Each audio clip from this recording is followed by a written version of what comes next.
Of my favorite art books this year, some are for looking, some for reading, most for both.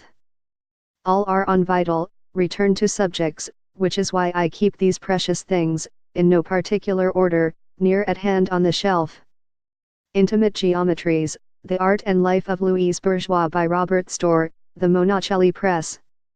The critic and curator Robert Storr knew Louise Bourgeois personally for decades before her death in 2010 at 98.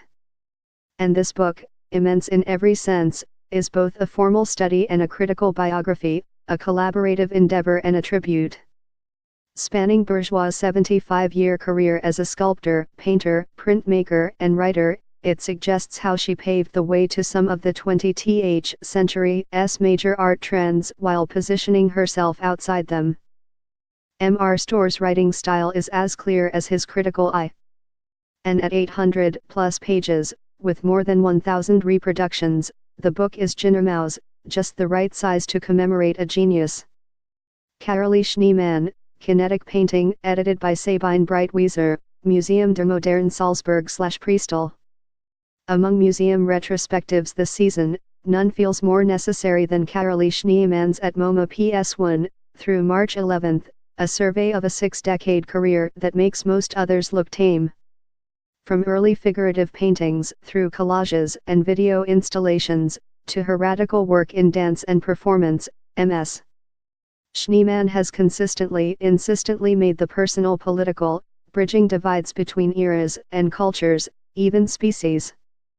The exhibition catalogue, with commentary by the artist, is part history, part diary, and captures, to the degree print can, the electricity she has generated. South of Pico, African American Artists in Los Angeles in the 1960s and 1970s by Kelly Jones, Duke University Press. Until just a few years ago, a reference to the Los Angeles contemporary art scene in the 1960s and 70s meant a bunch of white guys hanging out at the Ferris Gallery. In 2011, an exhibition called Now Dig This, Art and Black Los Angeles, 1960 to 1980, organized by Kelly Jones, rewrote that blinkered history. Ms. Jones's new book further expands on her initial account and deepens her portraits of Black Angelino artists, past and present, among them Houston Conwell, Melvin Edwards, David Hammonds, Marin Hassinger, Samela Lewis, Senga Ngugi, John Outerbridge, Noah Purifoy, and Bataille Sarr. Michelangelo, Divine Draftsman and Designer by Carmen C. Bambach, The Metropolitan Museum of Art.